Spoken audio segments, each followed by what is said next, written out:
Donc ce soir,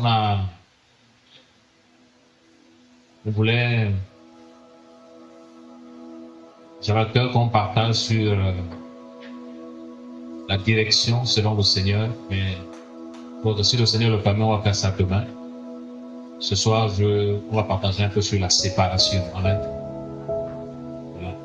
On va aborder les différents types de séparation. Parce que nous sommes appelés dans notre marche chaque fois à nous séparer. Et on va aussi voir avec qui on doit se séparer. Alléluia. Parce que nous sommes en un temps où beaucoup d'enfants du Seigneur, au lieu de mettre la parole du Seigneur en pratique, c'est plus les sentiments. Voilà, c'est plus la tradition. Et ça fait en sorte qu'on ne puisse pas aller de l'avant. Alléluia. Voilà. Et quand on parle de la séparation, c'est quelque chose qu'on quitte. Amen. Voilà, c'est quelque chose qu'on ne collabore plus. C'est quelque chose qu'on n'a plus accès. Parce qu'on vit une certaine séparation. Alléluia. Si on peut arrêter les téléphones, s'il vous plaît. Voilà. Donc, nous allons prendre Bereshit 1. Genèse.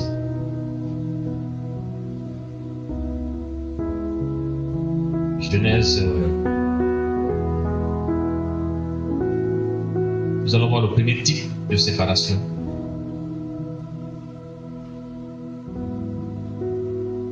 Genèse 1, du verset 3 à 4. On peut faire la lecture.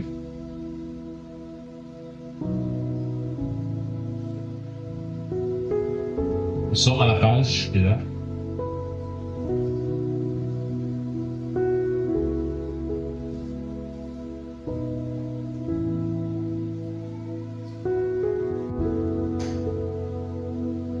Genèse 3 et là-dedans. Genèse 1, Genèse chapitre 1.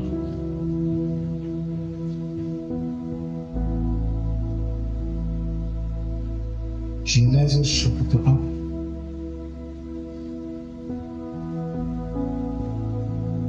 Genèse chapitre 1, verset 1 à 4. Verset 3 à 4. Verset 3 à 4 ici.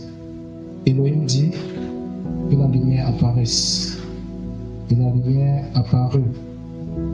Et Elohim vit que la lumière était bonne. Et Elohim sépara la lumière de la ténèbre. Alléluia. Alléluia. Voilà. Donc, à l'origine, voilà, au commencement, dès le commencement, le Seigneur nous annonce qu'il y a eu une séparation. Amen. La Bible dit que non, que la lumière était bonne. Elohim vit que la lumière était bonne, que la lumière apparaisse et la lumière apparaît. Elohim vit que la lumière était bonne. Elohim sépara la lumière de la ténèbre. Alléluia. Voilà. Donc, dès l'origine, à la création, notre Seigneur, notre Créateur, annonçait une séparation entre la lumière et la ténèbre. Amen. Voilà, nous savons tous que quand on parle de la lumière, la Bible nous dit que Yahushua pouvait dire je suis la lumière. Et nous savons tous aussi que quand on parle de la ténèbre, il s'agit de qui? Et quand on parle de la ténèbre, nous comprenons tous que il s'agit de l'ennemi. Amen. Sa postérité, des démons. Donc, dès le départ, le Seigneur annonce que entre la lumière et les ténèbres, il n'y aura pas une cohabitation. Amen. Voilà, dès le départ, le Seigneur annonce que entre Yahushua et l'ennemi, ils ne pourront pas collaborer. Amen. Voilà, il annonce que ces deux royaumes séparés qui n'ont pas le même fonctionnement. Alléluia. Donc, le royaume des cieux, c'est la lumière, et le royaume de l'ennemi, c'est la ténèbre. Alléluia. Voilà. Et quand on parle de la lumière et la ténèbre, ça n'a rien à voir avec la lumière physique et la ténèbre physique. Amen. Donc la lumière, c'est le Créateur, et la ténèbre, c'est l'ennemi. Et chacun... Il fait parler à la prochaine. Et chacun a son royaume. Alléluia. Donc chacun a son royaume et chacun aussi a on ne dort pas. Je suis fatigué, maman. Voilà. Donc chacun a son royaume. Voilà, là c'est bon. Chacun a son royaume et chacun aussi a sa manière de fonctionner. Amen. Voilà. Donc dès l'origine, le Seigneur nous annonce que donc il va avoir une séparation. En fait, ça ne pourrait pas cohabiter. Et vous allez voir que donc ceux qui marchent dans la lumière et ceux qui marchent dans la ténèbre ne s'entendent jamais. Alléluia. Ils ne s'entendent jamais. Dans le livre de Genèse 3, le Seigneur dit lorsque l'homme a chuté, voilà, lorsqu'il fallait maintenant sanctionner, parce que quand l'homme a chuté, en même temps, le Seigneur, comme il est juste, il a donné une sanction à l'homme. En même temps aussi, il a donné une sanction aussi à la femme. En même temps aussi, il a donné aussi une sanction à l'ennemi. Amen. Voilà. Et il a dit, je mettrai inimitié entre toi et la femme. Amen. Ici, en fait, ici, il faut comprendre donc, que entre l'ennemi et la femme, et nous savons tous que donc, la femme, c'est Israël. Voilà. Et je mettrai aussi inimitié entre ta postérité et sa postérité. Voilà. Et nous savons tous que donc, le serpent, qui est l'ennemi, a une postérité. Alléluia. Voilà. Et en fait, quand on parle de postérité, c'est des descendants. Amen. Donc, la postérité du serpent, c'est d'abord l'homme impie. Amen. Voilà. Le gouverneur de la bête, voilà, c'est un homme qui va venir pour régner pendant la grande tribulation. L'homme impie. Et parmi aussi la postérité du serpent aussi, il y a tous ceux et celles qui n'ont pas encore accepté le Seigneur. Amen. Voilà. Parce que la Bible dit qu'à tous ceux qui l'ont reçu, elle, la parole, a donné le pouvoir de devenir enfant du Seigneur. Alléluia. Donc, ça veut dire que, donc, tu peux être même père, même mère avec quelqu'un que vous êtes sortis dans le même ventre. Quand vous avez accepté le Seigneur, spirituellement, il y a des choses qui se passent, vous devenez différents, même si vous êtes sortis du même ventre. Alléluia. Parce que l'autre est la postérité du serpent, et toi, tu es la postérité de la femme, littéralement de Mashiach. Alléluia. Parce que quand on parle de la femme de Genèse 3, c'est Israël. Quand on parle de la femme de Genèse 3, c'est Israël. Et c'est Israël qui a enfanté Mashiach. Amen. Voilà. Yehoshua, Israël. Voilà pourquoi on l'appelle fils de David. Amen. Voilà. Fils de David. Donc il dit, je mettrai inimitié. Donc littéralement, il dit, il y aura une haine entre les enfants du Seigneur et les enfants du diable. Alléluia. Voilà pourquoi le Seigneur, dans le livre de Yohanan, pouvait dire, ils m'ont haï sans cause. Amen. En fait, il n'a pas volé quelqu'un, il n'a pas détruit quelqu'un, il n'a pas changé quelqu'un, mais en fait, ils l'ont haï. Pourquoi? Parce qu'il était de la lumière. Alléluia. Vous allez vous rendre compte qu'on vous déteste, on veut vous tuer, alors que vous n'avez pris la carte bancaire de personne, vous n'avez volé plus la femme de personne, vous ne demandez de l'argent à personne, mais on vous déteste. Pourquoi? Parce que vous êtes de la lumière. Alléluia. Parce que vous êtes de la lumière, parce que nous sommes de la lumière, et ceux qui nous détestent, qui veulent nous détruire, ils sont de la postérité du serpent. Alléluia. Et nous savons tous seulement que le serpent et sa postérité savent là où ils iront. Alléluia. Donc au départ, le Seigneur annonce qu'il y aura une séparation entre la lumière et la ténèbre. Il y aura une séparation entre la lumière et la ténèbre. C'est-à-dire que donc ces deux royaumes-là ne pourront pas cohabiter. Alléluia. Ces deux royaumes-là ne pourront pas cohabiter.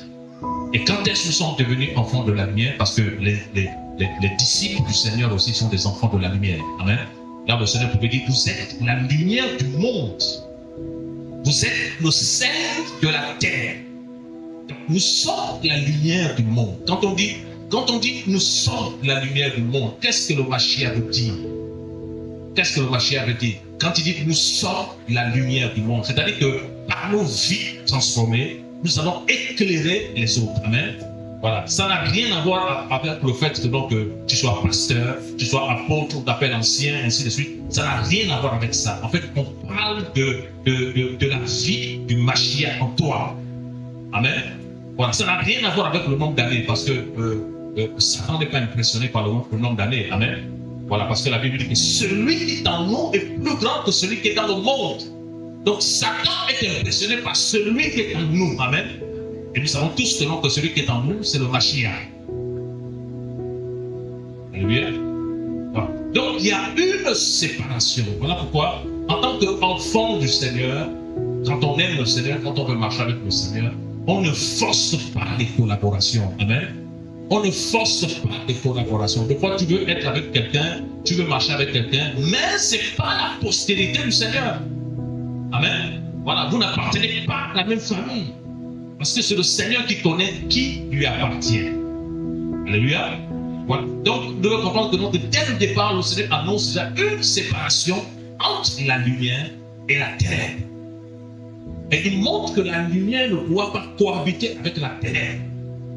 Amen. Parce qu'au départ, déjà, quand on parle de la lumière, on parle du Mashiach.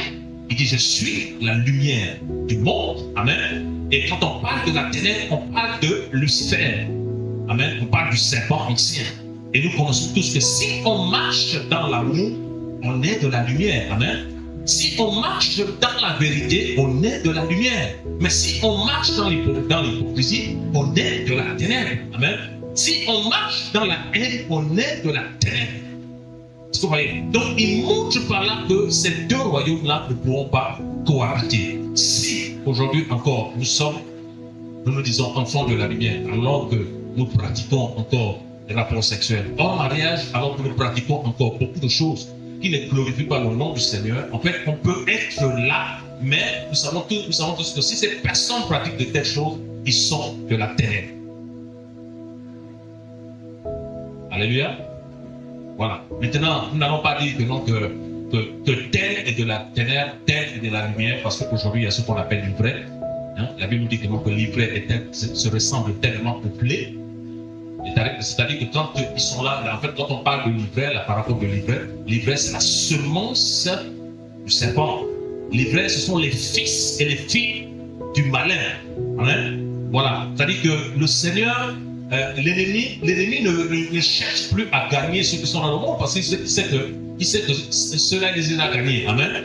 Voilà, ceux qui sont dans les boîtes de nuit, ceux qui dansent, et ça, il ne cherche pas. Mais pour lui, il veut s'infiltrer où on adore le Seigneur. Amen. Voilà, nous voyons tous l'histoire de Jean, où on dit que pendant qu'ils étaient en train d'adorer le Seigneur, l'ennemi s'est infiltré. Alléluia. Voilà. Pourquoi? Parce que l'arme fatale de l'ennemi, c'est le déguisement. Alléluia. Voilà. Donc, ils viennent en vêtements de brebis, ou dedans, ce sont des loups. Alléluia. Quand on dit qu'ils viennent en vêtements de brebis, ça veut dire quoi? Ça veut dire qu'ils prêchent comme toi, ils chantent comme toi, elle peut être pieuse comme toi, mais n'a jamais été du Seigneur. Amen. Voilà. Et quand ils viennent dans nos assemblées, c'est parce qu'ils ont une mission.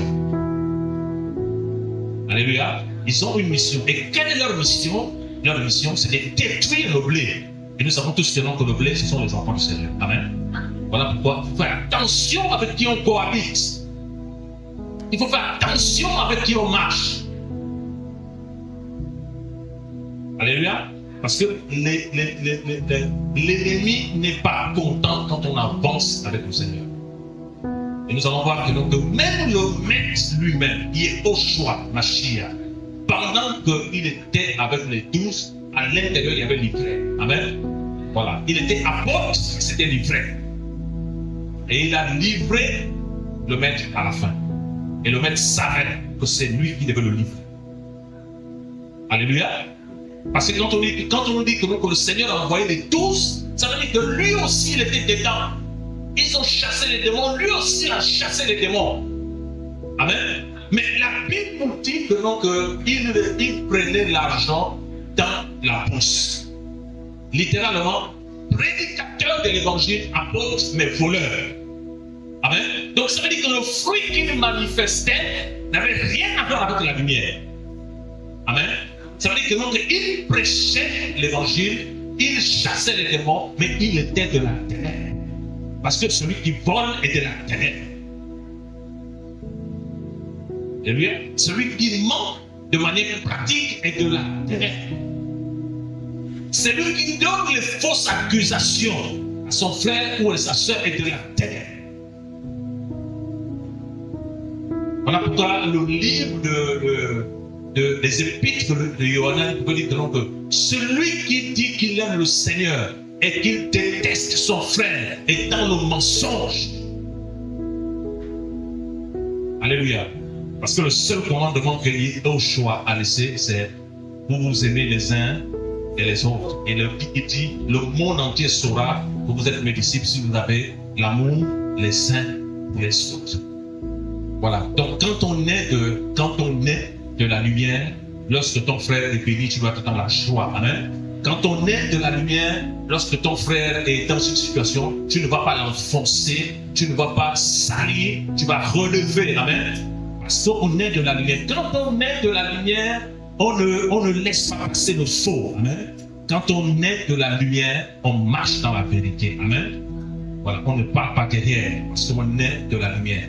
Donc on doit comprendre que ça n'a rien à voir avec le fait qu'on vient à l'assemblée. Ça n'a rien à voir avec le fait qu'on dit qu'on est là depuis, on appelle papa, maman. Non, c'est quelque chose qu'on doit cultiver, l'intimité avec le Père. Amen. L'intimité avec le Père. Chacun de nous doit connaître son identité et savoir qui il est auprès du Seigneur. Alléluia.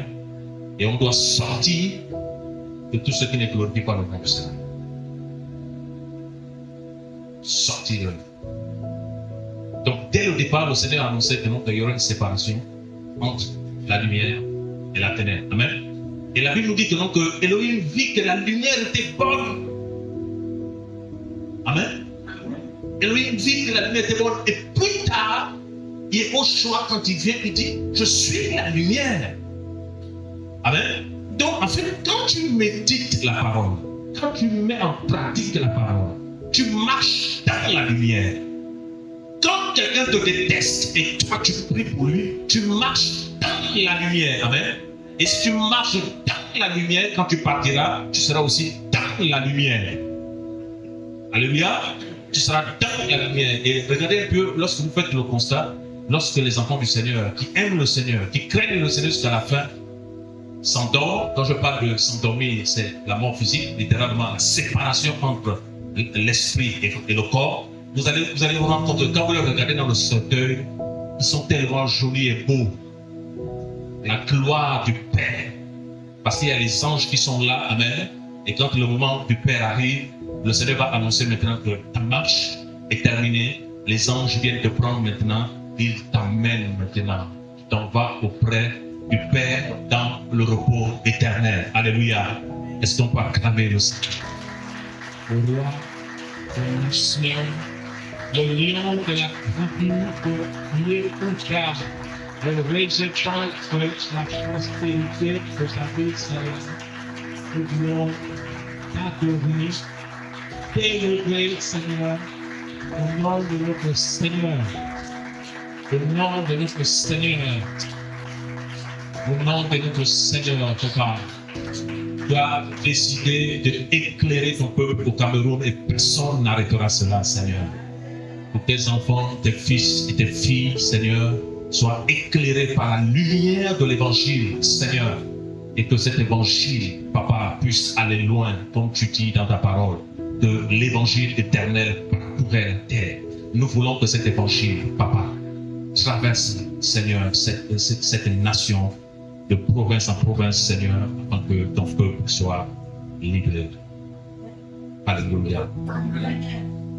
Voilà. Donc, nous voyons que bientôt le départ, donc nous devons marcher dans la lumière. Nous devons marcher dans la lumière et ça implique, amen. Ça implique parce qu'on va être rejeté. Amen. On va être rejeté, on va être haï. Voilà, on va être haï, voilà. Parce que le maître même pouvait dire que non, que voilà, comme il n'est pas de ce monde, ils vont me haïr. Et nous aussi, comme nous sommes du Seigneur, nous allons être haïs. Amen. Voilà, tu vas voir que, non, que même ton propre frère, un père et mère, ne veut plus entendre parler de toi, pourtant tu n'as rien fait. C'est parce que tu es maintenant devenu enfant de la lumière. Amen. Tu vas voir que non, que même ta propre fille ne voudrait plus de toi parce que tu es devenu enfant de la lumière. Et comme la lumière a été rejetée dans ce monde, toi aussi tu seras rejeté. Amen. Voilà. Mais ce qui est bien, c'est que personne ne touchera les vrais enfants du Seigneur tant que ce n'est pas le temps du Seigneur.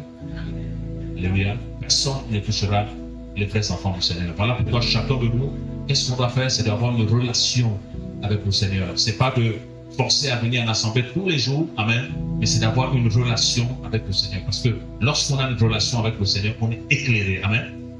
Voilà. On est éclairé et le Seigneur nous garde pour marcher dans la lumière. Voilà. On doit s'efforcer par la grâce du Seigneur à marcher dans la lumière, parce que lui-même, il est la lumière. Alléluia. Voilà. Donc, voilà le premier type de séparation dans le livre de Genèse 1, verset 1 à 3. Voilà. Le deuxième type, maintenant, nous allons prendre Éphésiens 4.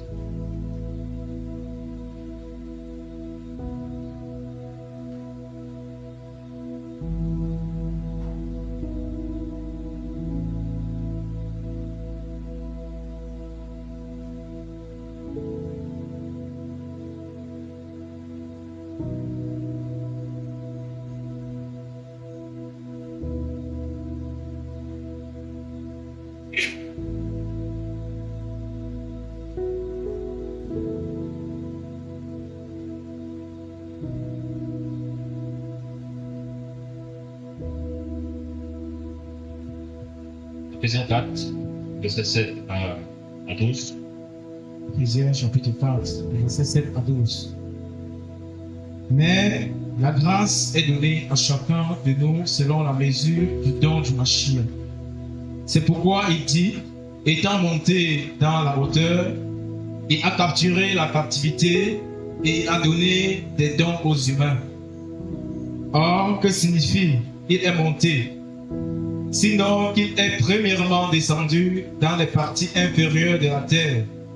De la terre, celui qui est descendu, c'est le même qui est monté au-dessus de tous les cieux, afin de remplir toutes choses.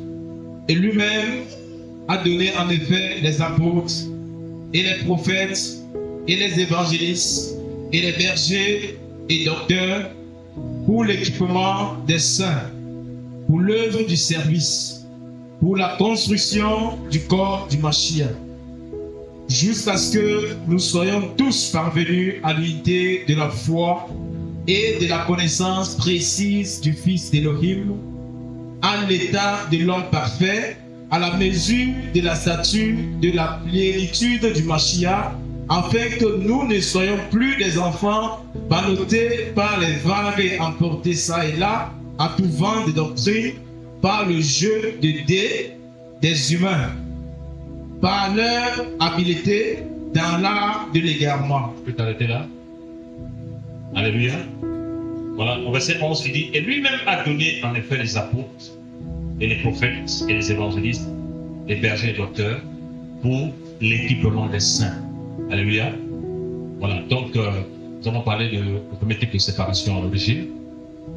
Et là aussi, on va parler maintenant un deuxième type de séparation entre ta vieille nature, amen, ton ancien caractère que tu avais dans le monde, ton ancienne manière de faire les choses auparavant, et aujourd'hui, maintenant, en Mashiach, ça va disparaître et tu dois revêtir le maître. Amen.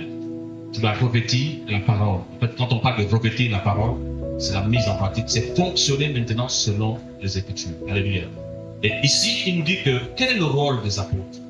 Quel est le rôle des prophètes? Quel est le rôle des services, autrefois qu'on appelait le ministère? Quel est le rôle?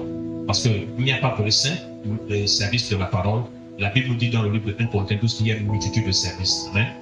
Voilà. Donc il y a les services de la parole, mais aussi il y a aussi d'autres services. Et chacun de nous, nous avons reçu un service de la part du Seigneur. Amen.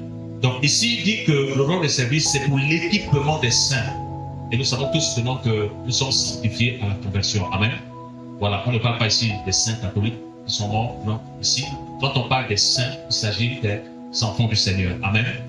Voilà, quand on parle des saints, il s'agit des enfants du Seigneur, quelle que soit leur race, quelle que soit leur nationalité, quel que soit leur statut social, hein, lorsque quelqu'un accepte véritablement le Seigneur dans sa vie, il est saint. Amen. Il est sanctifié. Voilà, il est sanctifié. Et nous savons tous que quand on parle de la sanctification, il y a 3 types de sanctification. Amen. Voilà, quand on parle de sanctification, il y a 3 types de sanctification. Premièrement, il y a la justification. Amen. Littéralement, nous sommes déclarés saints grâce à l'œuvre de la croix. Alléluia. Deuxièmement, il y a la sanctification personnelle. Littéralement, que tu as accepté le Seigneur, tu as déjà l'Esprit. Tu dois te discipliner pour ne plus tomber dans le péché. Amen. Tu dois te discipliner pour ne plus tomber dans l'orgueil, pour ne plus tomber dans les murmures. Tu dois te discipliner parce que tu as reçu l'Esprit du Seigneur. Alléluia. Et le troisième type de sanctification, c'est la rédemption du corps. Amen. Lorsque le Seigneur viendra chercher son ecclésia, en fait, les morts en Mashiach vont ressusciter premièrement. Amen. Et là, nous allons revêtir les corps de gloire. Parce que là où nous sommes là, ce corps-là, c'est le corps du péché. Amen. Voilà, ce corps-là. Nous avons l'esprit, mais ce corps-là est soumis encore au mal. Hein? Donc, nous domptons ces désirs-là grâce à l'esprit. Voilà pourquoi celui qui n'a pas le Seigneur, qui ne marche pas, qui n'a jamais connu le Seigneur, vit selon la vanité de ses pensées. Amen. Il vit selon les désirs de sa chair, parce qu'il n'a pas le Seigneur. Mais nous, aujourd'hui, si on ne vit plus selon les désirs de notre chair, c'est grâce à l'esprit. Amen. Voilà. Et lors de la rédemption, nous allons revêtir maintenant le corps de gloire. Et nous savons tous que le corps de gloire, c'est le corps que le Seigneur avait lorsqu'il est revenu à la vie. Amen. Voilà. Et ce corps-là ne sera plus soumis à la fatigue. Ce corps-là ne sera plus soumis à la mort physique. Ce corps-là ne sera plus soumis à la faim.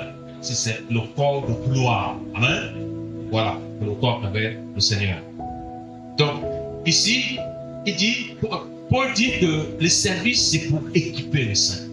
Et nous savons tous que quand on parle le mot équipement, c'est katatizo. Amen. Et nous savons tous que quand on parle de katatizo, c'est réparer et équiper. Alléluia.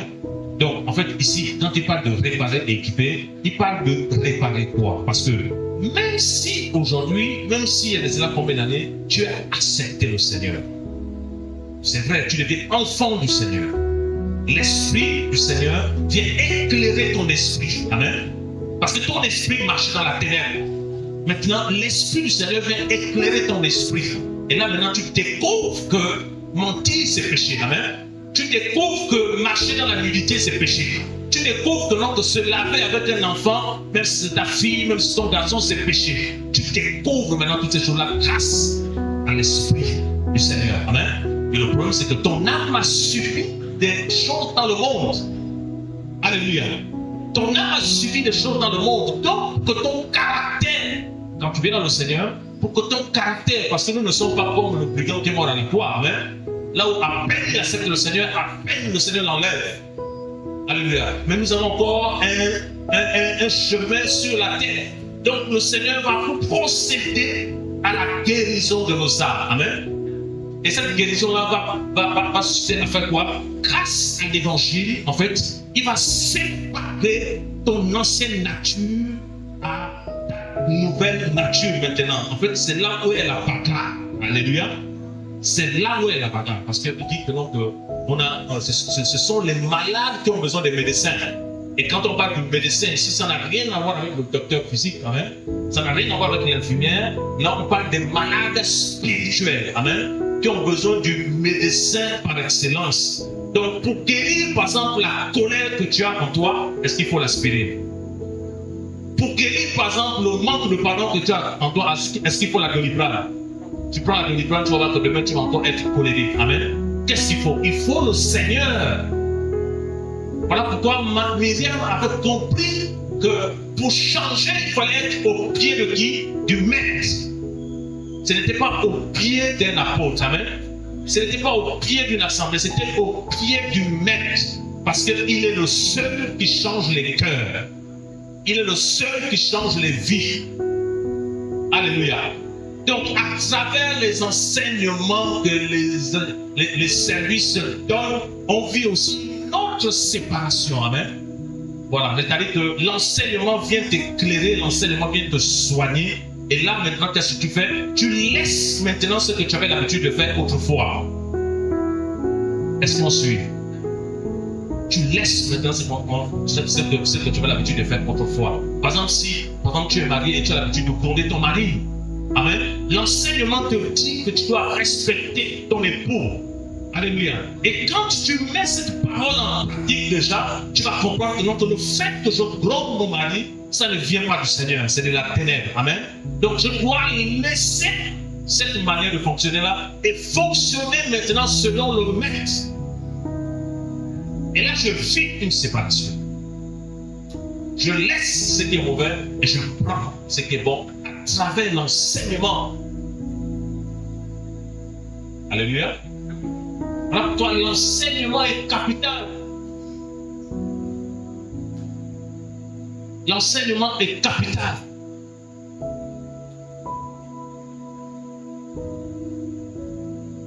La Bible dit qu'il persévérait dans la doctrine. Littéralement que c'était ça leur vie. Amen. L'enseignement. Parce que le prophète nous dit que non, que l'enseignement est lumière. L'enseignement, quel est le rôle aussi de l'enseignement? C'est d'être éclairé. Amen. D'être éclairé. Voilà pourquoi Jacob dit que non, que beaucoup d'entre vous seront jugés, c'est vraiment ceux qui enseignent. Pourquoi? Parce que par l'enseignement, tu peux éclairer les hommes lorsque tu es réellement appelé par le Seigneur. Amen. Équipé par le Seigneur. Mais lorsque tu n'es pas aussi appelé par le Seigneur, par l'enseignement aussi, tu peux conduire aussi les âmes à mon cœur. Amen. Nous avons tous la parabole de Matthieu 15. Là, le Seigneur peut dire que non, que toute plante que mon Père Céleste n'a pas plantée sera déracinée. Amen. Et là, il parlait de qui? Quand vous lisez le contexte dans Matthieu 15, il parlait de qui? Il parlait des pharisiens. Il compare les pharisiens à des plantes que lui n'a pas plantées. Donc, qu'est-ce qu'il veut dire par là? Il veut dire par là que non, en fait, c'est pas moi qui les ai appelés. Il veut dire par là que le service qu'ils exercent là, c'est pas moi. Amen. Ça ne vient pas de moi. Maintenant, quelle était la conséquence? Comme le service qu'ils exerçaient, ça ne venait pas du Seigneur, il pouvait dire maintenant que, en fait, ce sont des aveugles, amen, qui guident d'autres aveugles. Et la Bible nous dit que tous les deux tomberont dans quoi? Dans la fosse. Alléluia. Parce que quelqu'un qui n'est pas appelé par le Seigneur, lorsqu'il se force d'enseigner, alors que ce n'est pas l'Esprit du Seigneur qui l'enseigne, équiper les gens, il va conduire les gens dans l'erreur, dans la fosse. Et quelqu'un qui n'est pas enseigné ne peut que enseigner aussi ceux qui ne sont pas enseignés. Et quand ils sont dans l'erreur, ils vont les conduire dans la fosse. Quand on parle de la fosse, c'est l'enfer. Hein?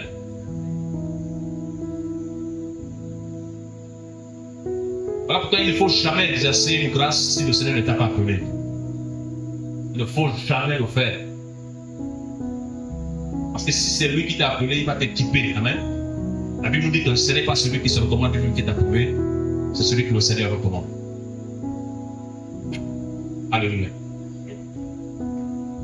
Donc on voit ici qu'il faut une séparation avec son ancienne nature. On nous parle de la marche dans la chair et la marche dans l'esprit. Alléluia. En tant qu'enfant du Seigneur, en tant qu'enfant de la lumière, on doit se séparer des œuvres de la chair. On doit se séparer de la conduite charnelle. Et là, on ne doit pas s'examiner. On ne doit pas s'examiner en fonction de l'autre. Amen.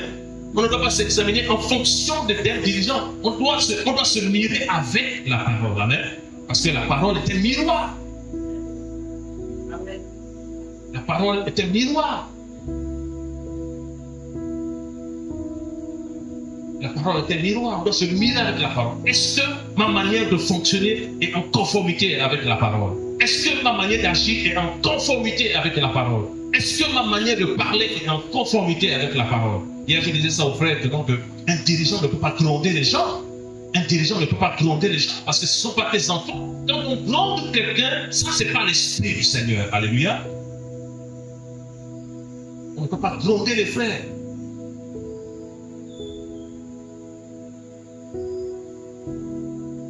Voilà pourquoi même quand tu envoies quelqu'un qui est moins âgé que toi, applique-le s'il te plaît.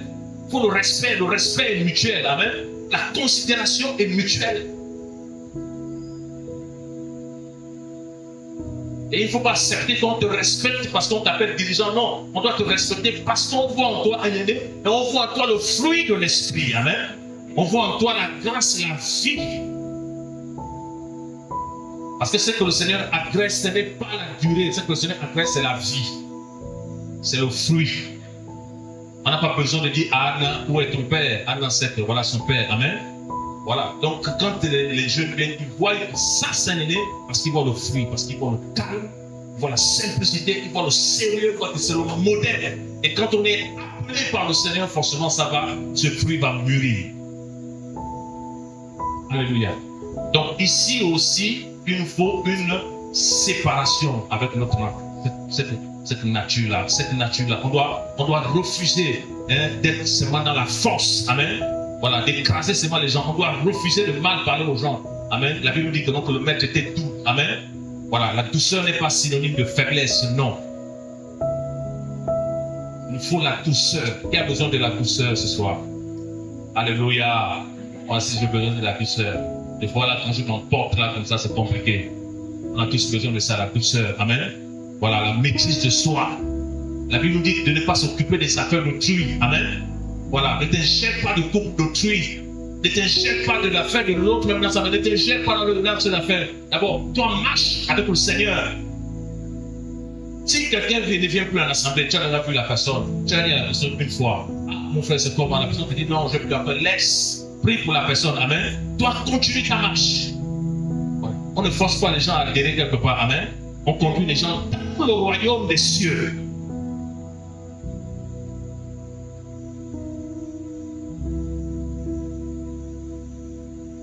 Alléluia. Amen. Ne cherche pas à savoir que mon frère là, il travaille, il prend combien d'argent. Non, ça c'est toute une chaîne des affaires de pluie. Ne cherche pas à savoir que ce jeune frère là en projet de mariage, pourquoi il n'est pas venu me voir sur un scène? Non, là tu peux t'ingérer. Il faut le laisser dans la liberté avec le Seigneur. Et s'il voit qu'il a cœur de venir vers toi, viens vers toi, tu donnes les conseils, mais tu le laisses toujours avec le Seigneur. Amen. Voilà. Il faut laisser les enfants du Seigneur avec le Seigneur. Il faut laisser les âmes avec le Seigneur. Voilà pourquoi quand on partage la parole, on se cache, parce qu'on ne peut pas qu'on s'attache à nous. Amen. Voilà. On veut que les gens s'attachent au Seigneur. On partage la parole du Seigneur et on fait une marche. Voilà. La personne qui ne te décevra jamais, c'est le Seigneur. La personne qui ne va jamais te décevoir, c'est le Seigneur. Amen. L'homme va te décevoir. Tu peux aller voir quelqu'un même comme ça, même s'il est fonctionné comme toi, et puis mal te répondre. Hein? Amen. Voilà. Et si tu mets ta foi sur lui, tu vas être cassé. Voilà. Mets ta foi sur le Seigneur. Je me suis rendu compte qu'à chaque fois que je n'allais pas bien, lorsque je vais vers le Seigneur, c'est quelqu'un d'autre. C'est comme s'il a une mousse qui te reçoit. Hein? Il est tellement doux. Alléluia. Voilà. C'est notre Père éternel.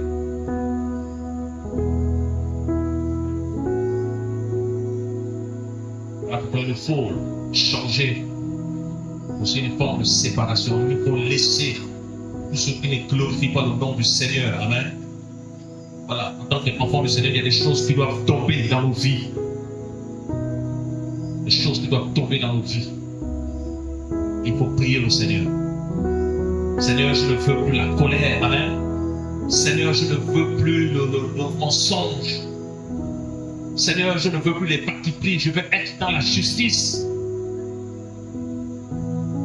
Seigneur, je ne veux plus telle chose. Je veux marcher dans la lumière. Seigneur, je ne veux pas dépendre de quelqu'un. Je veux dépendre de toi.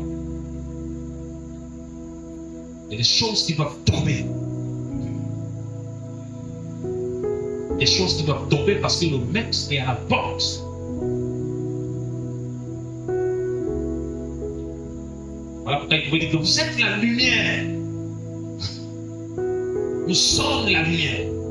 Or, quel est le rôle de la lumière? C'est d'éclairer. Amen. Vous allez voir que un vrai enfant du Seigneur, lorsque on voit une femme enceinte, est-ce qu'elle est enceinte? Non. Est-ce qu'elle a besoin de nous dire qu'elle est enceinte? Non, parce qu'on voit, on observe. Amen. Lorsqu'on voit le pommier et qu'on voit la pomme, on n'a pas besoin de dire que ça c'est le pommier parce qu'on voit le fruit. Alors, on n'a pas besoin de dire aux gens que nous sommes chrétiens, nous sommes prédicateurs de l'évangile. Non, par notre vie, par notre manière de se comporter avec la société, ils regardent, ils se disent que non, que ça c'est véritablement les enfants du Seigneur. Amen. Et c'est ce qui s'est passé à Antioche lorsqu'on a vu les disciples. On les appelait chrétiens. Amen. Voilà, comme le Mashiach. Parce que par leur vie, ils reflétaient le Mashiach. Ils marchaient selon le Mashiach. Toute leur vie était consacrée au Seigneur. Amen. Et si toute leur vie était consacrée au Seigneur, ça voulait dire quoi? Que les biens aussi étaient consacrés au Seigneur. Alléluia. Voilà.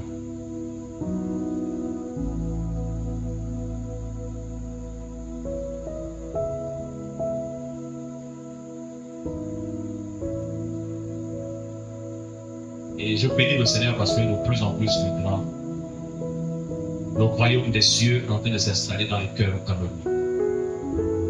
Et on voit le changement. On voit les vies changer. Et de plus en plus, ça va changer. Amen. Nous sommes convaincus que le Seigneur est en train de faire un grand travail dans ce pays. Voilà, il est en train de faire un grand travail dans ce pays. Vous savez, moi j'ai compris quelque chose, que quand une nation est en danger, la solution c'est l'Église. Amen. Voilà, la solution c'est pas les hommes politiques.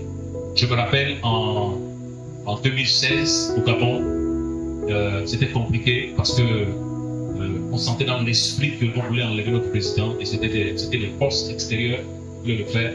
On s'est mis dans la prière.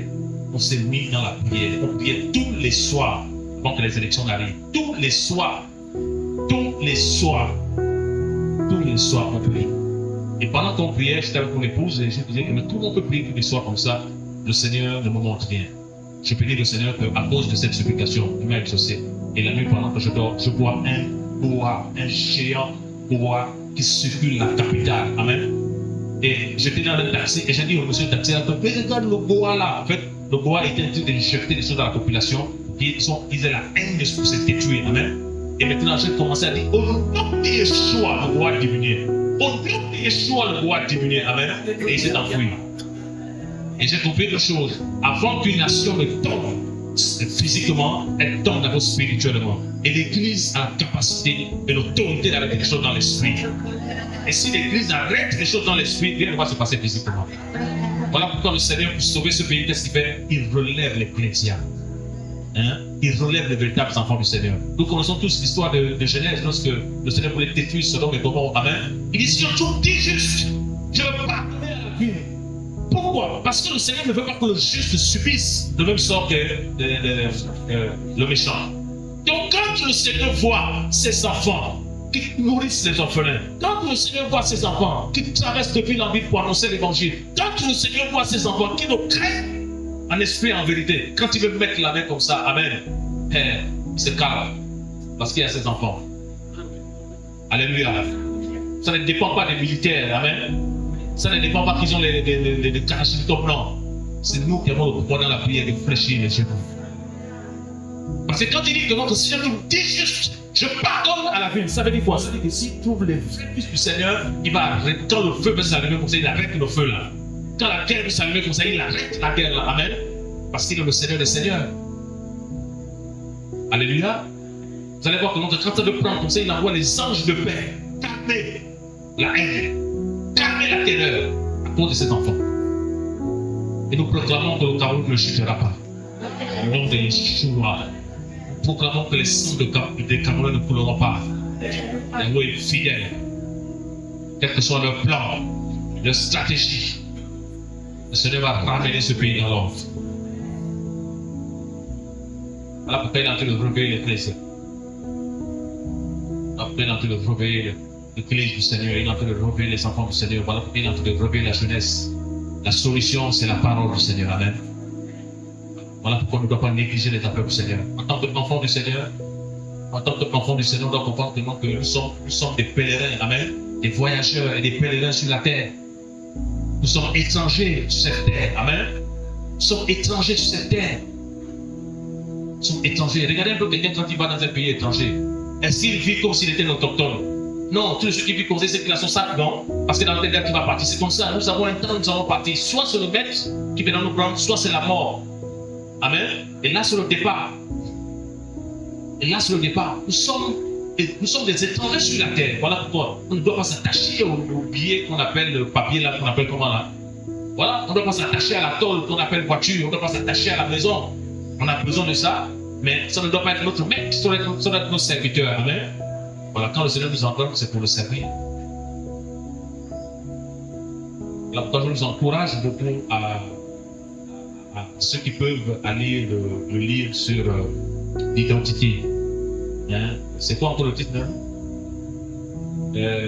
Tu vas ouvrir le livre là, je vais prendre ça d'ici là. Voilà, connaître son identité en Mashiach, c'est un livre très important. En fait, le problème c'est que si on s'amuse avec le Seigneur, parce qu'on ne connaît pas qui nous sommes, amen. Voilà, on se dit seulement que non, on vient seulement à l'assemblée pour ça, non. On ne connaît pas notre position auprès du Seigneur. En tant qu'enfant du Seigneur, nous sommes en même temps établis dans les cieux et sur la terre. Alléluia. Voilà pourquoi un vrai enfant du Seigneur, si tu peux le tuer mystiquement, il faut d'abord monter. Et qui peut monter? Ouais. Parce que notre protection, c'est plus même que les présidents, amen. Voilà pourquoi Élie avait dit que non, que ouvre les yeux, il va voir. Quand il a ouvert les yeux comme ça, il a vu des chats.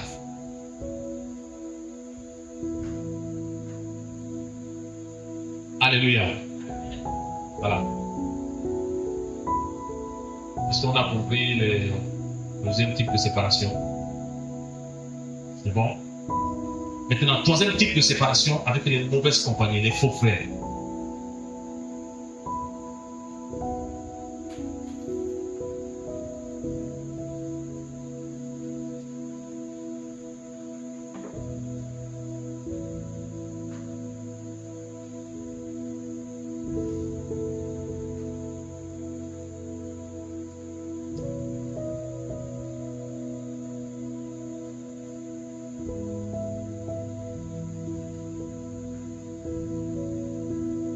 Un Corinthiens 15 encore.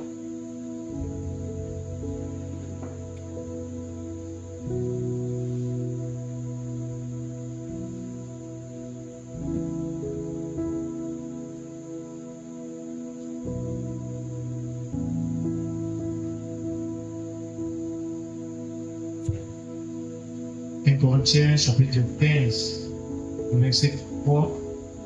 Ne vous égarez pas, les mauvaises compagnies corrompent les bonnes mœurs. Alléluia.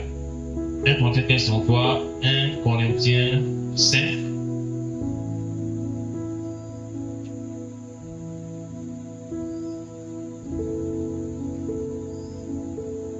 Corinthiens 5, verset 9 à 12.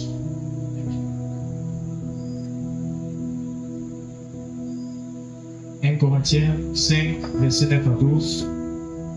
Je vous ai écrit dans ma lettre de ne pas vous mêler avec les fornicateurs, mais non pas d'une manière absolue avec les fornicateurs de ce monde, ou avec les cupides, ou les ravisseurs, ou les idolâtres. Autrement, vous devez donc sortir du monde. Mais maintenant, ce que je vous ai écrit, c'est de ne pas vous mêler avec quelqu'un qui se nomme frère, s'il est fornicateur, ou cupide, ou idolâtre, ou railleur, ou ivrogne, ou ravisseur, de ne même pas manger avec un tel homme. Car qu'est-ce à juger ceux du dehors? N'est-ce pas ceux du dedans que vous avez à juger? Mais ceux de dehors, Elohim les juge. Ôtez le méchant du milieu de vous-même. Alléluia. Voilà. Donc le troisième type de séparation, c'est la séparation avec les mauvaises compagnies. Amen. Voilà. Quand on parle de la séparation avec les mauvaises compagnies, en fait, c'est littéralement refuser de marcher avec ceux et celles qui te ramènent à la guerre. Alléluia. Regardez, il y a quelque chose qui se passe aujourd'hui en milieu chrétien, c'est que les enfants du Seigneur, à cause du manque d'enseignement, subissent la collaboration des gens. Ils subissent l'amitié des gens. C'est-à-dire que les gens forcent l'amitié avec eux. Et des fois, ce ne sont pas les enfants du Seigneur. Amen. Voilà, ce ne sont pas les enfants du Seigneur. Ils subissent cette collaboration. Il faut choisir avec qui marcher dans la foi. Amen. Il faut choisir avec qui marcher. Paul donne le conseil là à Timothée. Recherche le Seigneur avec ceux qui l'invoquent d'un cœur pur. Alléluia. Et qui peut connaître si quelqu'un a un cœur pur, si ce n'est que Yahweh. Amen. Et que l'homme regarde à ce qui frappe les yeux, mais Yahweh regarde à quoi? Au cœur. Donc, si quelqu'un ne veut pas marcher avec le Seigneur, une femme ne veut pas marcher avec le Seigneur, si quelqu'un ne veut pas craindre le Seigneur, tu dois t'en séparer. Alléluia. Pas de sentiment. Tu dois t'en séparer. Pas de sentiment. Tu ne dois pas subir la collaboration de quelqu'un parce qu'on marche avec quelqu'un qui te pousse de l'avant. Amen. On marche avec quelqu'un qui t'amène à recevoir un plus. Voilà pourquoi déjà, je prie tout le temps au Seigneur. Je dis au Seigneur, je te supplie, Père, fais-moi grâce de marcher, de chercher dans toutes les nations ceux et celles qui te craignent. Je dis, Seigneur, fais-moi grâce. Je veux marcher avec ceux et celles qui te craignent. Et quand je vois les frères que le Seigneur me donne ici au Cameroun, les frères que le Seigneur me donne en Europe partout, je bénis le Seigneur parce qu'ils craignent le Seigneur. Amen. Et on avance sur le regard comment parce que nous sommes humains. Mais ils craignent le Seigneur. Ils ne veulent pas recevoir le Seigneur. Ils aiment le Seigneur. Alléluia. Voilà. Parce que imagine que non que quand on dit que les mauvaises compagnies corrompent les bonnes mœurs, ça veut dire quoi? Plus tu marches, la Bible dit que non, que celui qui marche avec le sage deviendra comment? Sage. Donc ça veut dire quoi? Ça veut dire que si tu marches avec quelqu'un qui est tout le temps dans la médisance, il va te communiquer quoi? Si tu marches avec quelqu'un qui est tout le temps en train de se gérer des affaires de lui, il va te communiquer quoi?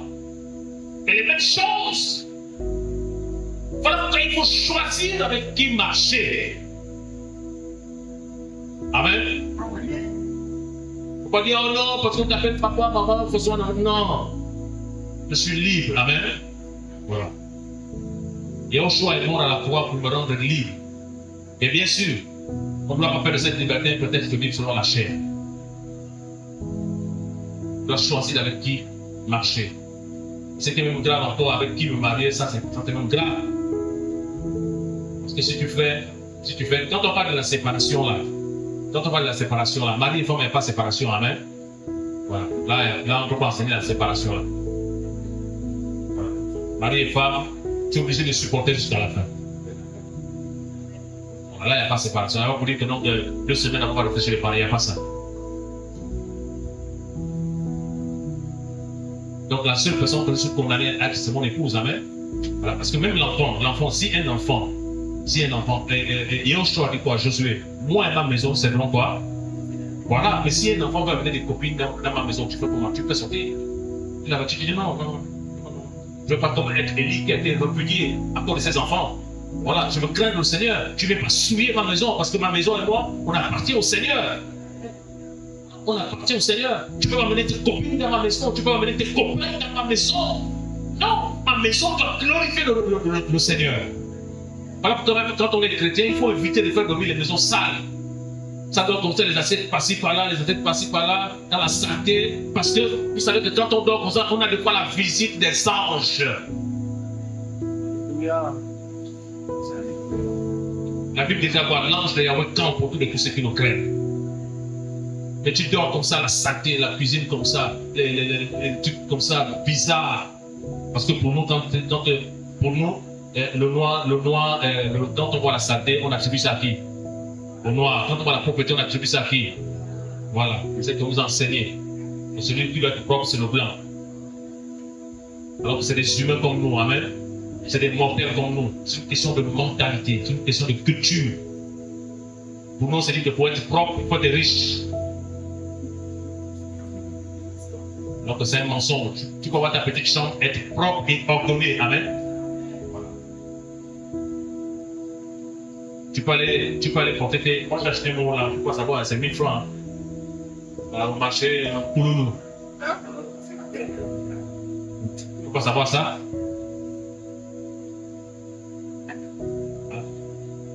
Donc tu n'as pas besoin d'avoir des milliards. Si ta mentalité est changée, tu es propre, organisé, amen. Donc si tu dors, il y a la terre, tu prends le chef, tu mets ça sur la terre, là, tout ça, tu dors tranquillement. Tu n'as pas besoin de poursuivre les choses de ce monde-là, mais tu es propre et organisé.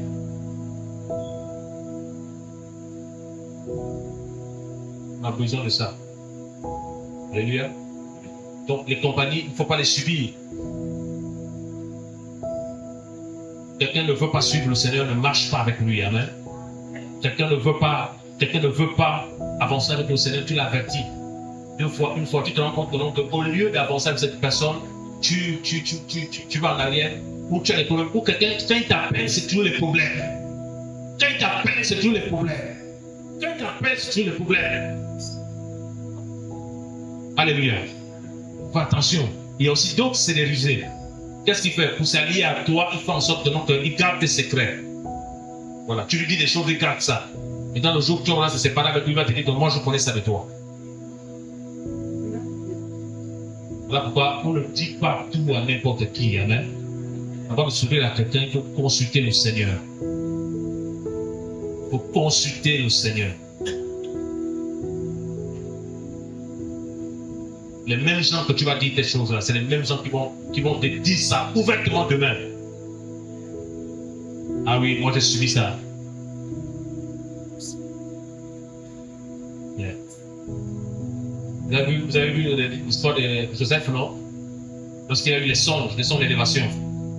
Étant innocent, étant immature, il est parti déclarer ça à ses frères. Ses frères, hein? Donc lui s'est dit que non, en disant ça à mes frères, non, ils vont m'aimer. Ils vont accepter. Mais non, là, ils l'ont haï. Ils l'ont même, si ce n'était pas le Seigneur, ils l'ont même tué. Hein? Ils l'ont vendu. Mais comme le Seigneur est souverain, amen, par cette vente-là, il a glorifié son nom. Donc on ne dit pas à tout le monde. Le Seigneur te fait grâce, si tu dois voyager, ne dis pas ça aux gens, ce n'est pas un péché.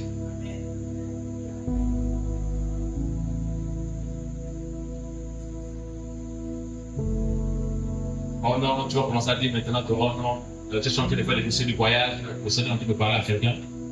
Tu fais les dossiers du voyage maintenant, tu vas commencer à dire à tel. Tu sais pas que la personne que tu vas aller parler son corps est noir.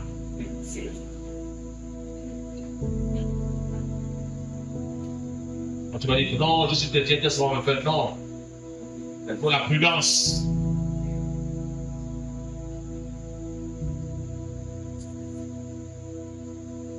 Alléluia. Voilà, il faut la prudence. Il faut faire tout pour que quelqu'un ne gère pas ta vie. Il faut tout faire. Il faut plus se confier au Seigneur pour ça.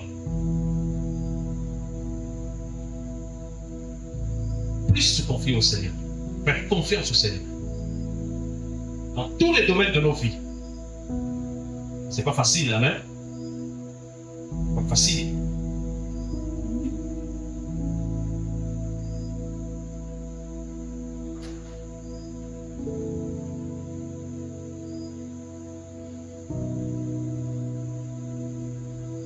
Alléluia.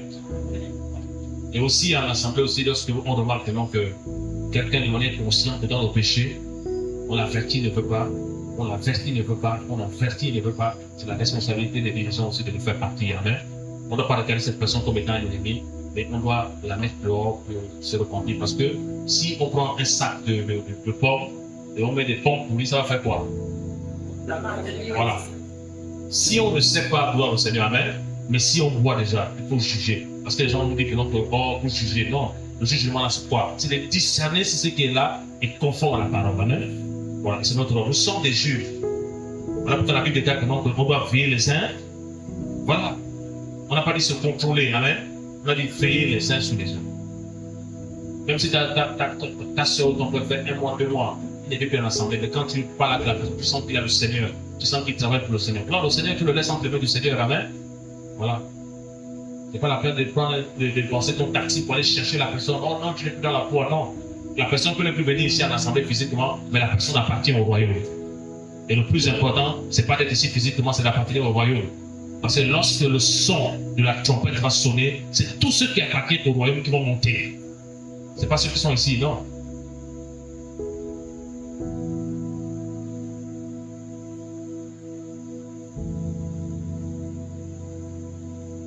Nous devons choisir avec qui marcher.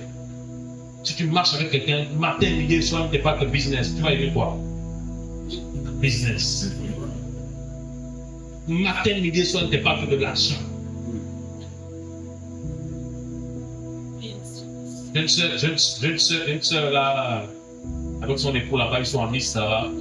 Elle n'appelle pas l'argent. Elle est peut-être au Seigneur, c'est juste pour embêter. Elle appelle ça l'argent.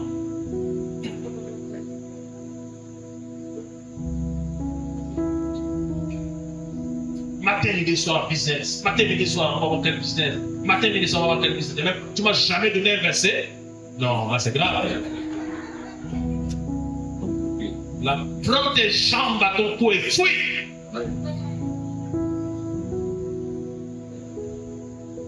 C'est pas mauvais. La Bible déclare que celui qui travaille ne mange pas à main. Voilà, il faut travailler. Mais il y a aussi un temps aussi, on peut parler de la parole. On peut parler de l'évangile. Il faut l'équilibre. Il faut l'équilibre. Moi, je bénis le Seigneur pour me faire qui font les affaires. Il y a l'équilibre. Poser l'équilibre. Là, si tu fais que tu fais seulement les affaires, réunion, tu ne viens pas. Tu fais seulement les affaires, tu ne viens pas. Ça veut dire que ta foi, c'est dans les affaires. Et l'affaire, c'est toi.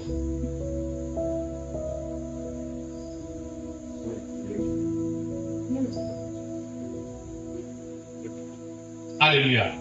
Voilà. Donc, il ne faut pas subir la collaboration des gens. Il ne faut pas subir la collaboration des gens. Pour marcher vers qui le Seigneur vous envoie. Et pour cela, c'est dans la prière. Amen. Moi, c'est ma prière tout le temps. Nous savons tous l'histoire de Pétros dans Acte 2, lorsqu'il fallait choisir le deuxième apôtre. Nous savons tous cette histoire, non? Alors, qu'est-ce que Pierre a dit? Quelle était la prière de Pierre? Seigneur, toi qui connais les cœurs de tous tes disciples.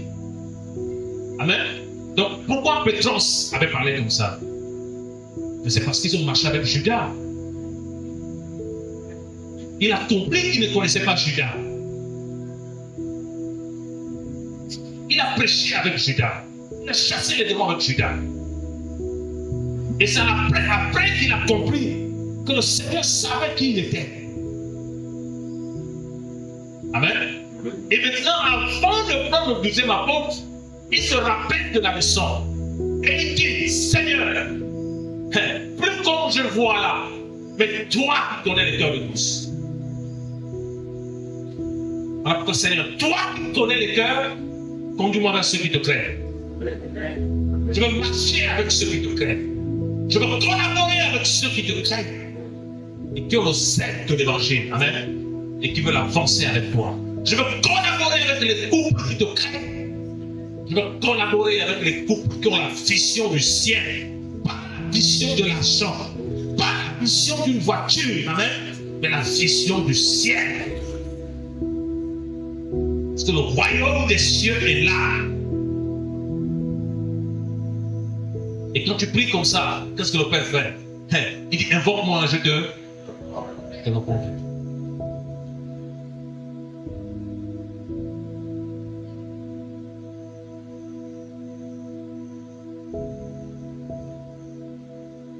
Invoque-moi, je te répondrai.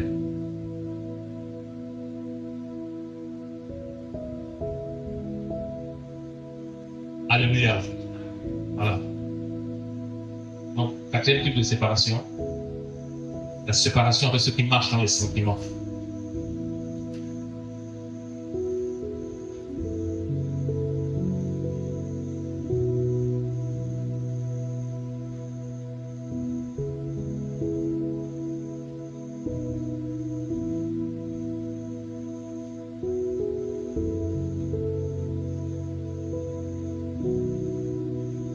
On va dans Acte.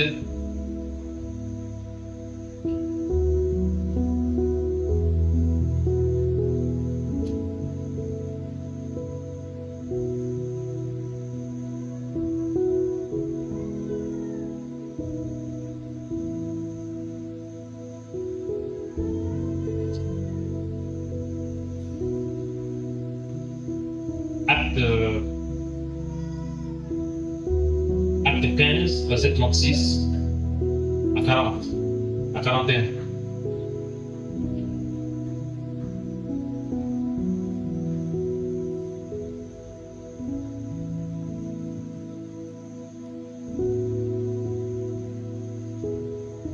Chapitre 15, verset 36 à 41.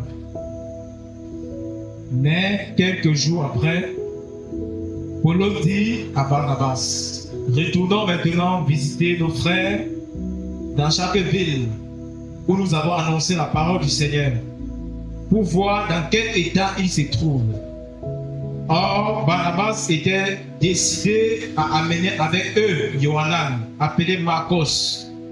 Mais Paulos, jugeant plus convenable de ne pas amener avec eux celui qui les avait quittés depuis Pamphylie et qui ne les avait pas accompagnés dans l'œuvre. Il y eut donc entre eux de l'irritation, en sorte qu'ils se séparèrent l'un de l'autre. Alors Barnabas prit Marcos avec lui et s'embarqua pour l'île de Chypre. Mais Paulos, ayant choisi Silas, partit après avoir été recommandé à la grâce d'Élohim par les frères. Et il traversa la Syrie et la Cilicie, fortifiant davantage les assemblées. Alléluia. Voilà, nous connaissons que l'histoire, hein? Lisons ça. En fait, c'est Paul, lorsqu'il était en mission, ils sont allés avec Barnabas, Paulos, et ils ont emmené Marc. Ils ont travaillé, mais à un moment, Marc a quitté le champ missionnaire. Amen. Je crois que ce jour-là, Paul n'a pas apprécié. Marc quitte le champ missionnaire. Et qu'est-ce qui se passe? Les apôtres terminent la mission, ils reviennent, et ils décident encore de repartir. Mais Barnabas veut amener Marc. Et lorsqu'on lit le livre de Colossiens, on se rend compte qu'en fait, Barnabas et Marc, ils étaient parentés, amen. Ils étaient cousins. En fait, il y avait le lien de la chair, le sentiment. Lui, il voulait ramener son cousin avec lui. Paul a dit non. Parce que s'il nous a abandonnés une fois, amen, il peut encore nous abandonner. Ils n'ont pas accepté et ils se sont séparés, amen. Ils sont séparés. Je crois que Barnabas, c'est un apôtre du Seigneur. Paul aussi, c'est un apôtre du Seigneur. Mais Paul était plus affûté, amen. Paul était plus rigoureux. Et on doit comprendre que donc, en fait, dans l'appel là, le visionnaire c'était Paul. Parce qu'on a vu que donc, lorsqu'ils se sont séparés, on n'a plus jamais entendu parler de Barnabas. Amen. Parce que le projecteur c'était Paul. C'était à lui que le Seigneur avait donné ce service-là, de révéler le Mashiach aux nations. Amen. Dans Acte 9, la Bible nous dit que cet homme est un instrument que j'ai choisi pour porter mon nom devant les nations, devant Israël et devant les rois. On n'a pas dit que Paul devait porter une religion, amen. On n'a pas dit que Paul devait porter une assemblée. Paul devait porter un nom. Alléluia. Et il dit que cet homme va souffrir pour ce nom. Et dans Apocalypse 19, il dit ce nom, son nom est quoi? La parole. Donc Paul devait porter la parole. Paul, c'est un défenseur de la parole. À chaque fois, lorsque Paul était dans une situation, Paul mettait les Écritures en place. Amen. Parce qu'il portait la parole. La parole était en lui. Et dans le livre de 1 Timothée, il parle du dépôt. Parce qu'à chaque fois que tu médites, c'est comme un dépôt. Amen. À chaque fois que c'est comme un dépôt. Voilà. Donc on doit lire, même si tu ne comprends pas. Amen. Pour méditer, c'est un dépôt. Et le jour que tu seras dans le besoin, ce dépôt-là va se manifester. Alléluia. Amen. Cet homme est un instrument que j'ai choisi. Comme disait mon frère Emmanuel, en fait, quand tu joues la guitare, est-ce que les gens vont apprécier la guitare ou celui qui a en train de jouer? Celui qui a en train de jouer, non? Donc la guitare, c'est l'instrument. Amen. Nous sommes les instruments entre les mains du Seigneur. Amen. C'est le Seigneur qui décide que toi tu es le piano. C'est le Seigneur qui décide que toi tu es la guitare. C'est le Seigneur qui décide que toi tu es la guitare basse. Tu es la guitare basse. Amen. Voilà. Celui qui donne les différentes grâces. Mais celui qui doit être élevé, c'est le Seigneur. C'est pas nous, nous sommes des serviteurs inutiles. Alléluia. Et Paul portait le nom du Seigneur. C'est-à-dire que Paul, quand tu portes quelque chose, la personne en toi, c'est chose en toi, non?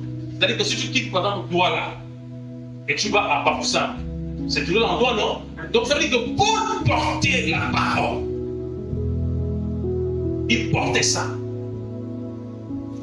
Un instrument que j'ai choisi pour porter mon nom devant les nations, devant Israël et devant les rois. Ça veut dire quoi? Ça veut dire que tout ce que Paul a subi devant Agrippa, devant les rois, devant Félix, tout ce que Paul a subi devant le peuple d'Israël, Tout ce que Paul a subi, les souffrances dans les nations, le Seigneur avait déjà prédit cela. Amen. Mais il fallait simplement attendre le temps de Paul pour rentrer dans la paix. Alléluia. Il y a la paix et il y a aussi le temps de la paix. Amen. Alors peut-être qu'on va se précipiter avec le Seigneur. Le Seigneur peut te dire cette chose que tu vas réaliser aujourd'hui, mais tu vas vivre ça même pendant après 20 ans. Parce que le temps de la paix, c'est-à-dire que le Seigneur peut te dire aujourd'hui que voilà, il t'appelle à un service d'enseignement, mais qu'est-ce qu'il fait d'abord? Il y a le temps qu'il va d'abord te former. Amen. Il y a le temps qu'il va d'abord te travailler et 15 ans plus tard ou 18 ans plus tard maintenant, tu rentres dans ce que le Seigneur attend de toi. Alléluia. Parce que ce qui intéresse le Seigneur, ce n'est pas les conseils, non, c'est pour oublier le vase. Alléluia. C'est le vase. Parce que si tu n'es pas bien formé, quand tu vas commencer à prêcher l'évangile, quand tu vas voir les femmes, tu vas les draguer. Amen. Quand tu vas voir les gens avec l'argent, tu vas demander les gens l'argent. Parce que tu n'es pas un vase parti.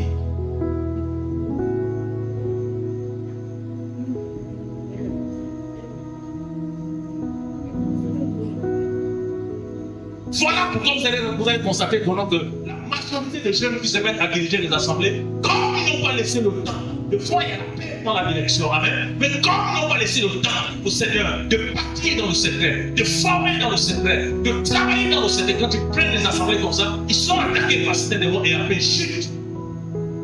Ils prennent là les gens en otage, ils prennent la lenteur, c'est parce qu'ils n'ont pas tué le temps du Seigneur, amen.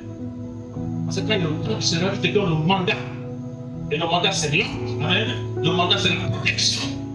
Et dans les polices, d'abord, ils t'ont travaillé. Imagine que le Seigneur t'a pas encore guéri par rapport au sexe. Tu vas en Europe, tu vois les blanches, tu vas faire comment? Tu vas dire à ta femme, je reste là-bas maintenant. Tu vas lui dire que je me suis trompé.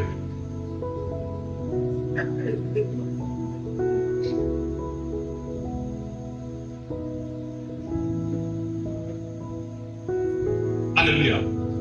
On ne doit pas se précipiter.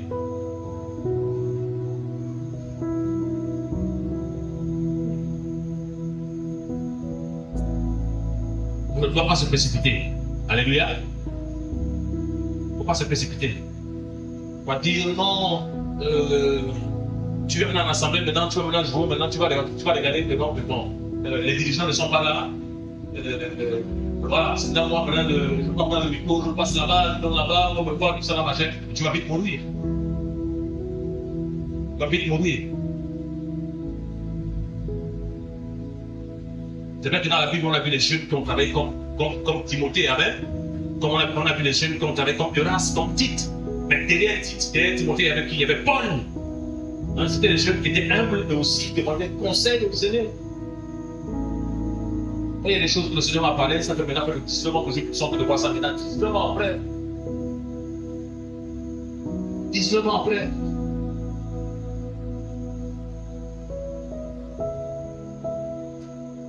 Donc il ne faut pas se précipiter.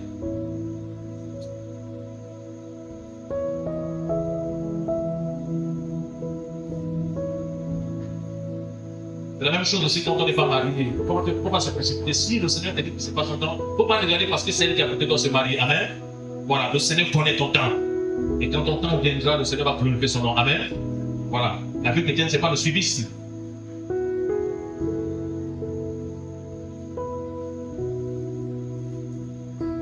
Donc on voit ici qu'à cause des sentiments, Paul s'est séparé de Barnabas. Amen. Voilà. Le sentiment, c'est la chair. Tu vas dire à quelqu'un que non, faisons ça pour le Seigneur. Il va dire non, mais la personne dans le sentiment, tu fais quoi pour la personne? Faisons ça, non, la personne dans le sentiment, tu fais quoi pour la personne? Continue ta marche, amen. Continue. Et c'est quand on s'envole la gueule. Quand vous avez vu deux avions ensemble s'envoler, l'avion s'envole comment? Seul. L'avion fait comment d'abord? Quand il est carré, qu'est-ce qu'il fait d'abord? On pousse, amen. Voilà, on pousse. Là, il y a un problème, non? Voilà, là, il roule, non? Après, qu'est-ce qu'il fait maintenant? On a des comment d'abord? La vitesse, maintenant. Là, il court là. Après, qu'est-ce qu'il fait maintenant? Il envole. Il y avait quelqu'un.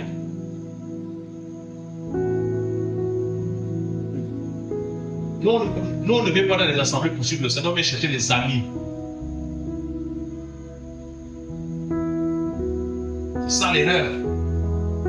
Et comme on vient chercher des amis, le jour de quelqu'un va finir à la réveillon, écoute, qu'est-ce qu'il va faire? Comme il est rebelle, donc comme les gens ne sont pas fermés, allez, il est prêt. Amen. Voilà, ils vont fermer leur camp. un conseil. Ne quittez jamais une œuvre qui vous a nourri dans la rébellion. Ne le faites jamais. Ne le faites jamais. Vous n'avez rien fait. Il ne faut jamais aller salir une œuvre qui t'a encadré, qui t'a nourri. Yahweh est éternel de principe. Voilà pourquoi la majorité des enfants qui étaient dans cette œuvre-là, qui sont sortis là et qui ont sali, ils sont. Si tu te rends compte que tu as besoin de passer à autre chose, tu te rends compte que tu as vu des films maintenant où tu dois avec le Seigneur, viens demander la prière dans la paix. Amen. Voilà. Et l'œuvre te bénit, il prie pour toi et tu vas travailler. Et quand tu vas travailler, tu ne salis pas tes frères parce qu'on est un corps. Amen.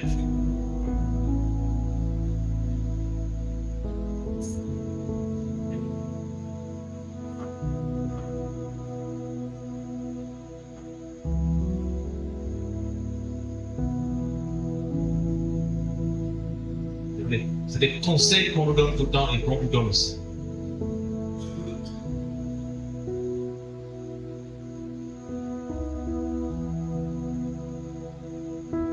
Parce que là, maintenant, cette fois-ci, maintenant, avec le premier vase là, qui est échoué là, avec le second vase là, le Seigneur est en train de mettre l'ordre. Amen. Le Seigneur est en train de mettre l'ordre dans le second vase là. Ce vase là n'échouera pas. Amen. Non, non, c'est pas possible. Ce vase là ne va pas échouer. Demain, après-demain, on va être étonné quand on va pouvoir voir.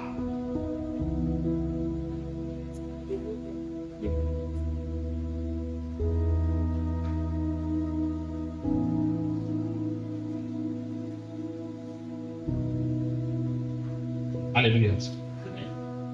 Le maître est à la porte. Donc vous avez vu, Paul s'est séparé de qui? De Barnabas, non? Voilà. Pas qu'ils étaient divisés, non, ils se sont séparés. On dit, bon, ok, je comprends qu'on ne peut plus marcher ensemble. Moi, je continue, ma l'autre continue ta l'autre.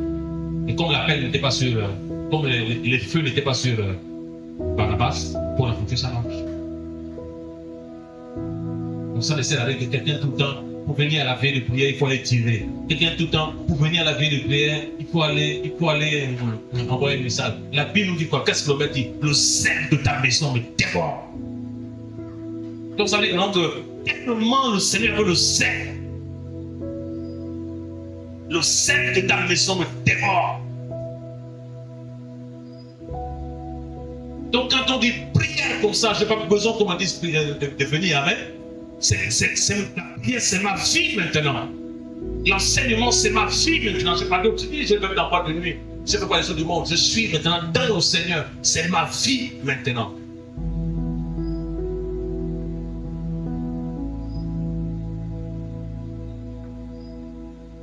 Alléluia. Il y a encore beaucoup de sentiments.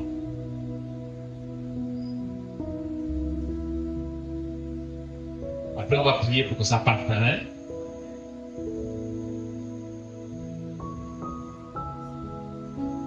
Le Seigneur enlève le sentiment charnel.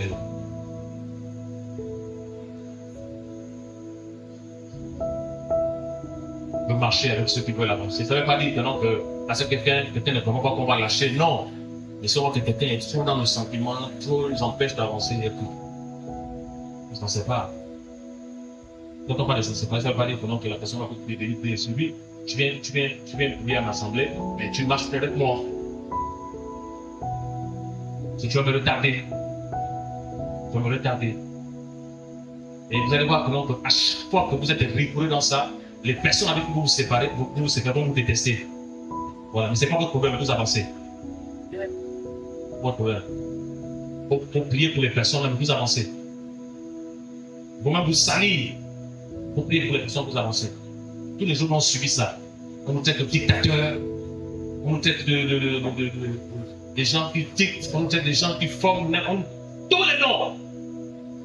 Mais comme le Seigneur sait qu'on n'est pas dedans, on avance. Amen.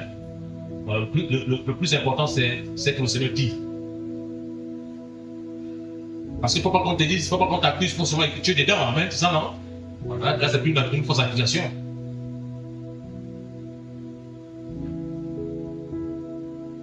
Et nous voyons même aujourd'hui, si on t'insulte, Est-ce que nos pères dans la foi ne sont pas passés par là? On a insulté Paul, amen. On a calomnié Paul. On a sali Paul. Le maître lui-même, qu'est-ce qu'on a fait? On l'a craché dessus, amen. Le maître lui-même, sa famille l'a ramené. On a vu Yehoshua à Nazareth. Est-ce qu'on l'acceptait à la synagogue? On l'a chassé, on a dit, n'est-ce pas le fils de tel? N'est-ce pas le fils de tel? N'est-ce pas le fils de tel? Et le Seigneur, qu'est-ce qu'il a fait? Il a donné un enseignement profond. Il dit, un prophète n'est pas honoré dans sa patrie. Vous allez voir que non, que la majorité des prophètes, là, qui les tue, là, mais c'est des gens de leur pays. Un prophète n'est pas honoré dans sa patrie. Le Seigneur a enseigné ça. Un prophète n'est pas honoré dans sa ville natale. Et il dit aussi, un prophète n'est pas honoré dans sa famille.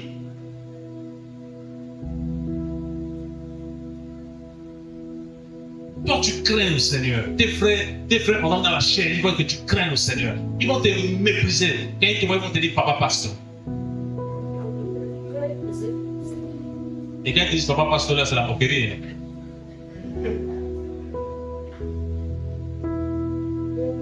Alors qu'ils ne savent même pas que le fois qu'ils sont en ville encore, c'est parce que tu intercèdes pour eux.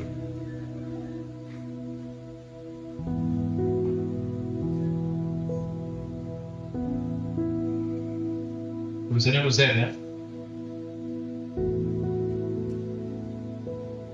Donc, un autre type de séparation. On a quel numéro là?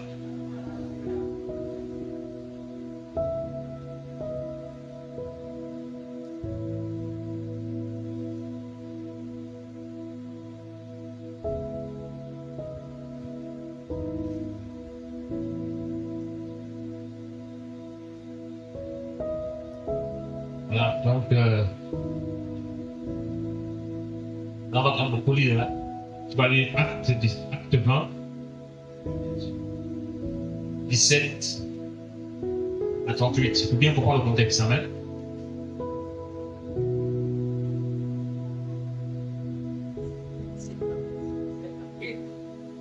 Hein? C'est quelle séparation? C'est laquelle? La séparation là, en fait, je vais expliquer ça tout à l'heure, maman. Attends d'abord. Acte chapitre 20. Alléluia. Acte chapitre 20, 17 à 28. 38. On peut le regarder.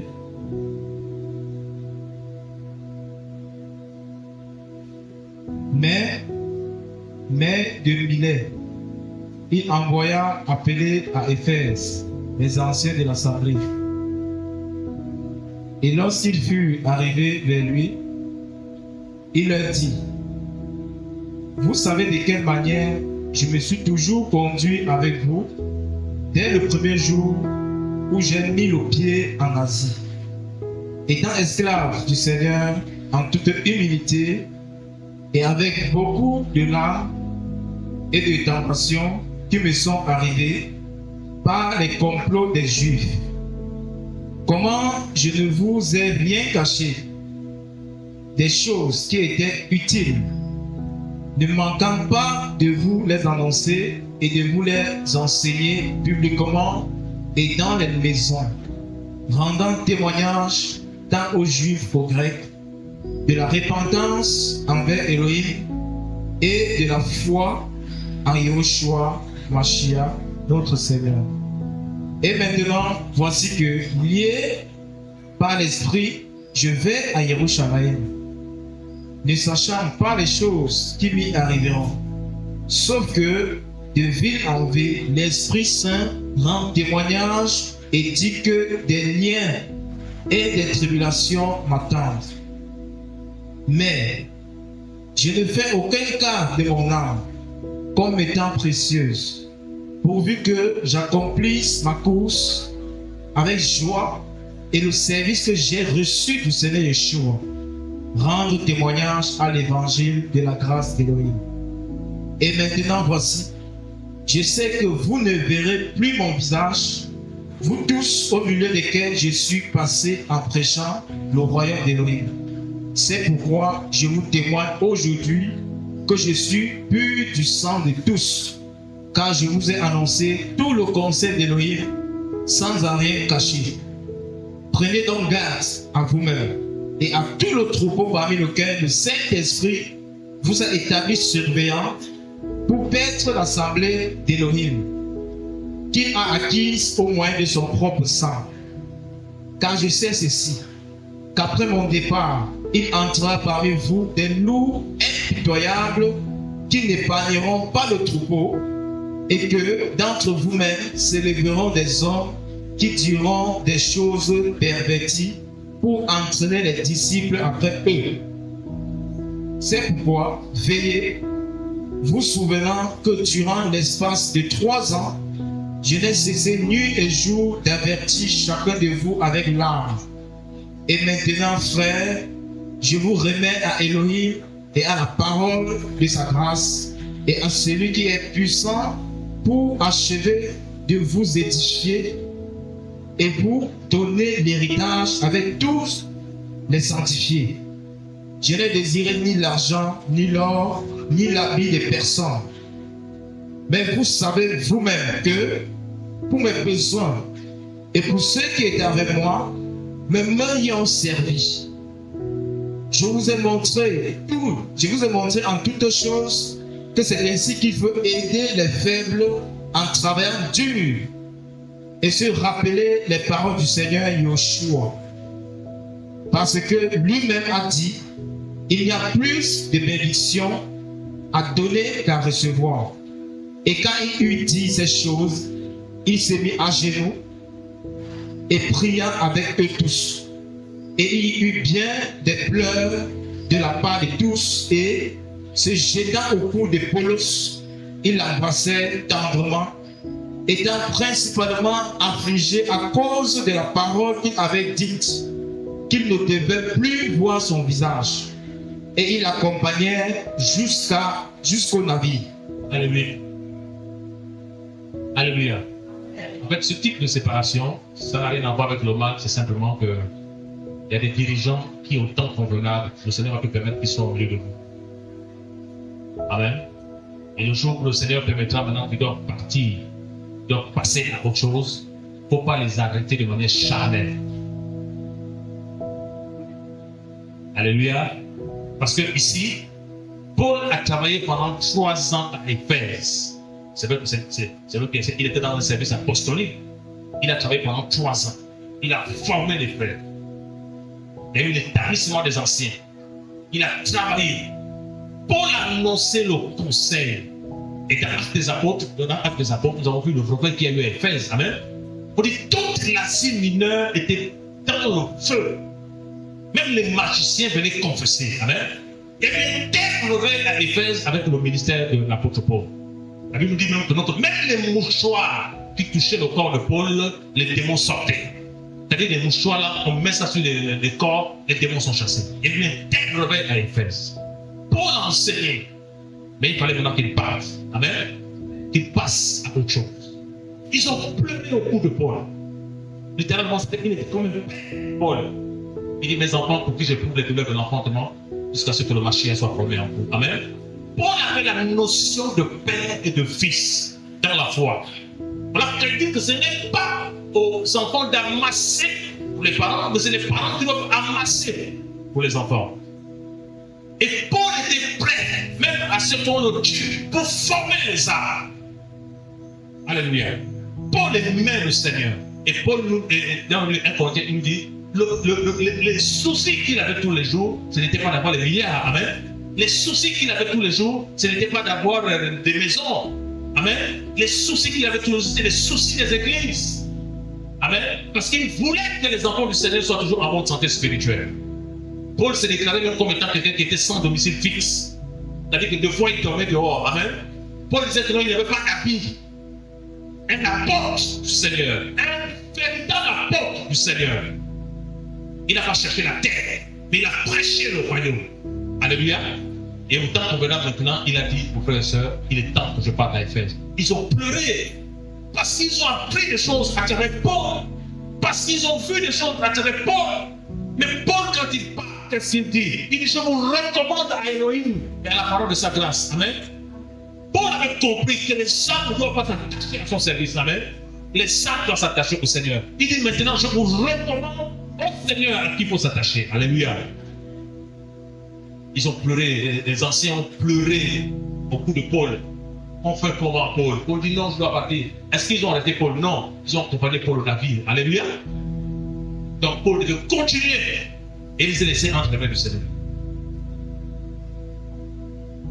Donc quand le Seigneur permettra que l'on brille de vous maintenant, certains qui ont travaillé pendant longtemps maintenant passent à autre chose. Faut pas aller pleurer maintenant. Non, tu es mon papa. Non, tu es mon pasteur. Non. Si tu pars, on va faire comment? Non. Quand le temps du Seigneur arrive, on les libère. Amen. Voilà. Ce n'est pas, vous savez, quand quelqu'un passe à autre chose dans la marche, ce n'est pas la division. En fait, c'est le royaume qui doit s'étendre. Amen. Voilà, c'est le royaume qui doit s'étendre. Simplement, quand le temps arrive, il faut prier pour ces personnes. Amen. Voilà. Là, on ne parle pas des jeunes. Amen. On ne parle pas des jeunes. Voilà. Quelqu'un après 2 ans de venir dire on prie, tu vas les faire quoi? Tu vas les. Pas des personnes matures, des gens qui aiment le Seigneur, qui sont appelés à travailler maintenant. Le Seigneur peut permettre simplement que s'ils ont travaillé, parce qu'il faut comprendre une chose. Il faut comprendre une chose. Il faut faire attention. Un dirigeant ne doit pas rester plus de 3 ans sur place. Un dirigeant ne doit pas rester plus de 4 ans, 5 ans sur place. Sinon, après, tu dois t'établir comme étant un patron. Amen. Tu dois t'établir comme étant un patron. Voilà pourquoi si le Seigneur peut vraiment en parler demain, quand les dirigeants ils s'arrêtent dans la formation, ils préparent aussi une nouvelle équipe. Amen. Et quand le temps du Seigneur arrive, mais après 4 ans, 5 ans, ils passent à autre chose. Ils vont dans d'autres endroits pour les planter. Et quand ils viennent, c'est toujours pour veiller à ce que le fonctionnement se passe. Parce que quand on dépasse ça, on devient comme un patron maintenant. Alléluia. On devient comme un chef maintenant. Sans le savoir, tu vas devenir le patron. Parce que quand on va te voir, personne ne pourra parler.